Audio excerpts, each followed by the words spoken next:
that because there's less options, there's more competition, okay? If there's only 10, 15 postings now when there used to be 25, all of us are applying for that 10. What makes you special? Hey guys, All Things Dammy here, and I'm back with another video. Yup. On this channel, we do all things hair care, nursing, and we vlog it all.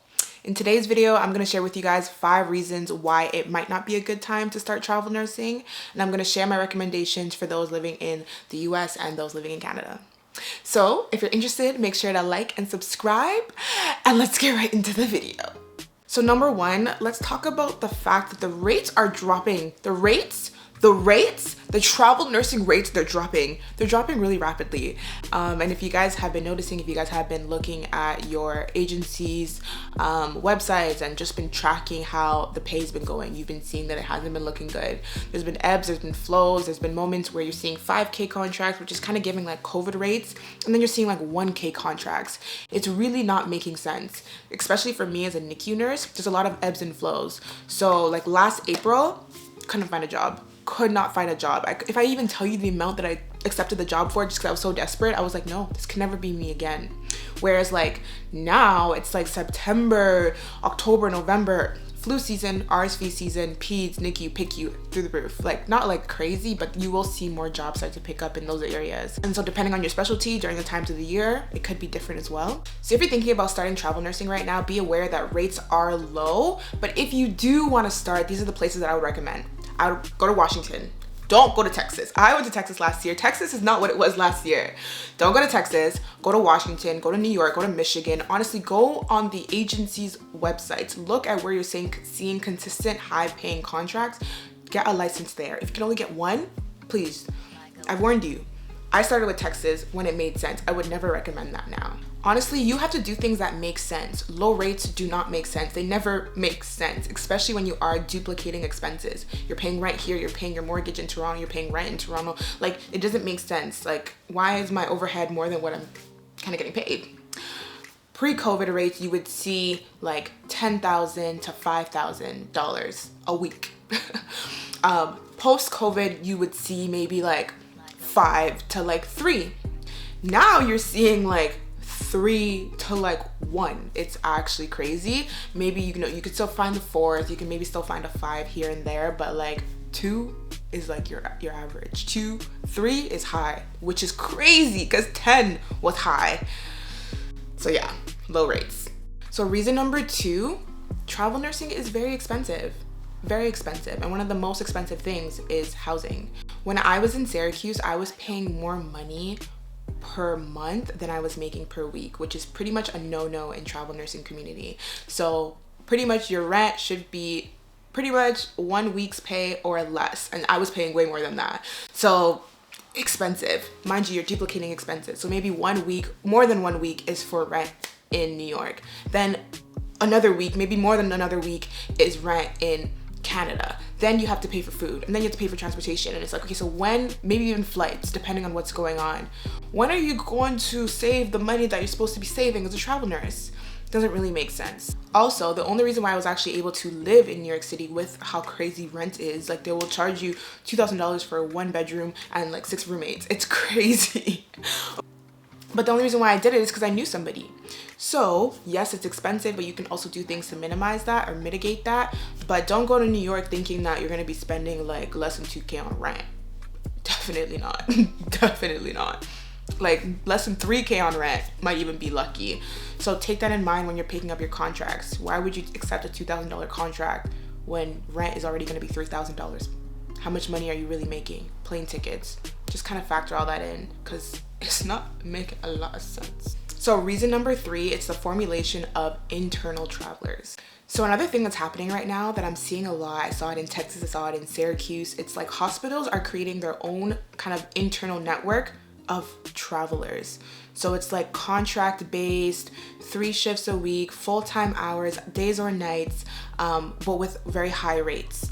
And it's really interesting. Obviously not as high as travel nursing, but pretty high for people that are there. So imagine you could be an internal local traveler where you live in your city and you kind of just go contract based and it's a very high rate. Why would you leave your city and be a travel nurse somewhere else when you could be in the comfort of your home, being paid big money by a hospital you might have already been full-time in.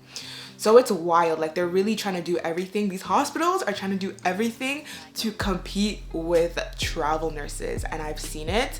And those jobs, those postings, those internal traveling options are taking away jobs. A lot of people that I know contracts got canceled is because they stopped accepting travel nurses, and if you want to be a travel nurse for them, you have to go through their internal system.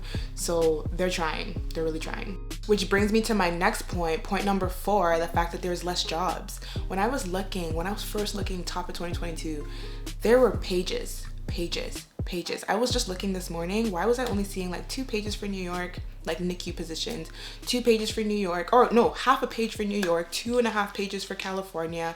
Like, there's not a lot of jobs. And so you need to be mindful of that. You might be going out to look and you actually might not see anything. And so be mindful of the jobs that you're leaving behind. Have things in place before you decide to leave, because it's not as simple as it was before. There's not a plethora of options. Also, understand that because there's less options, there's more competition, okay? If there's only 10, 15 postings now when there used to be 25, all of us are applying for that 10. What makes you special? Do you even have travel nursing experience? They're definitely not gonna get you. Do you even have your SIN card, or social security number, not SIN? SSN.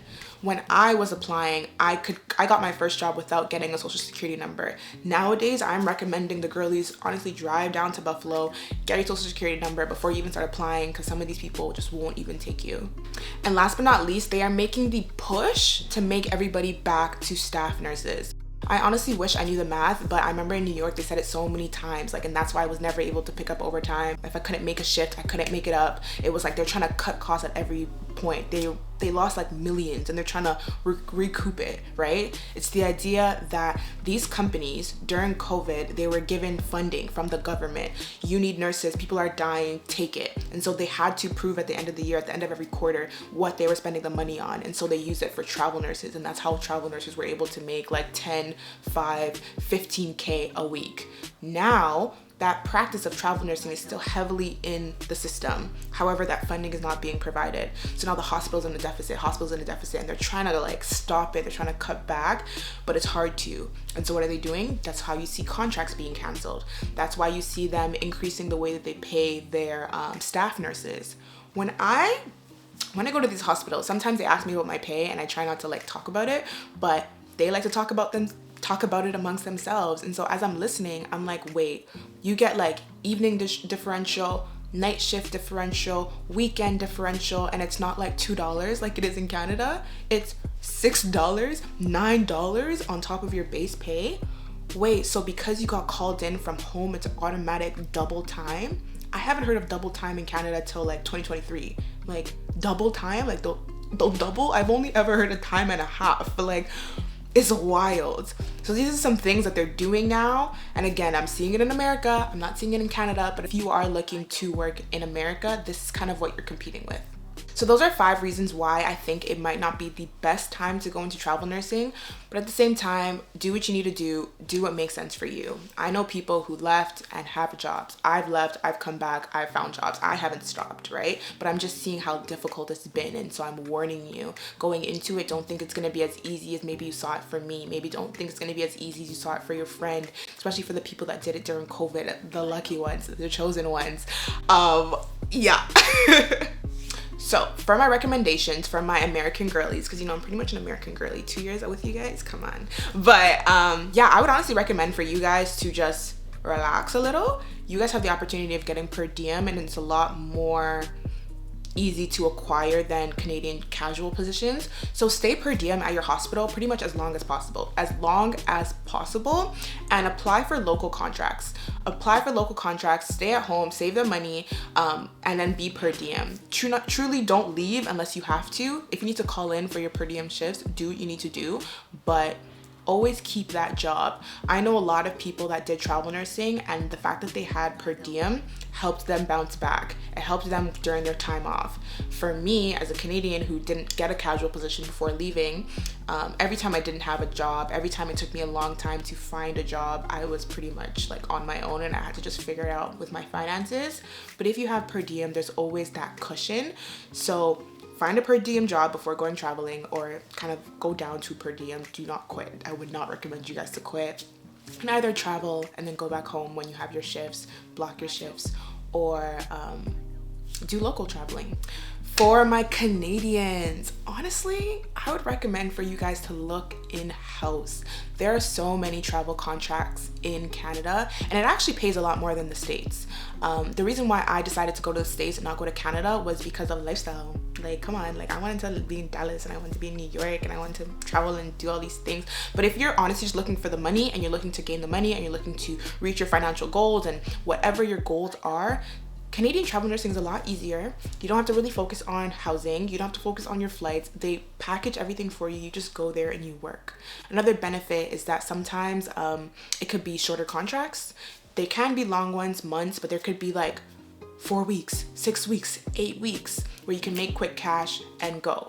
And honestly, even if you are looking for like lifestyle, like the East and the West Coast, like spring, summer, fall, they're beautiful. They're truly beautiful, and there's jobs, so take advantage of that. I'm going to make a full video on the differences between travel nursing in Canada versus the States, so make sure to stay tuned for that because I know that's gonna be a goodie. So make sure to subscribe and like, because that's gonna be a goodie. So guys, if travel nursing in Canada is your goal, just keep your eyes open, keep your eyes on the prize, keep your hands in multiple different agencies. But I would say don't feel any pressure. There is money to be made. It's just about where you're comfortable going and what you're comfortable doing. I really hope you guys took a lot from this video and you guys were able to learn a lot. I'm happy that I got to share, like, look at all this experience and how I'm able to give it to you guys. And without further ado, I will see you guys next week in another video. Love you guys. Bye. So if you're thinking about starting travel nursing right now, be aware that, okay, so if you're thinking about, yeah, it's been a while. It's been a while since I filmed a video, but it's been nice. I even put on makeup for you guys. See the lash? I didn't put on lashes though, but I put on makeup for you guys.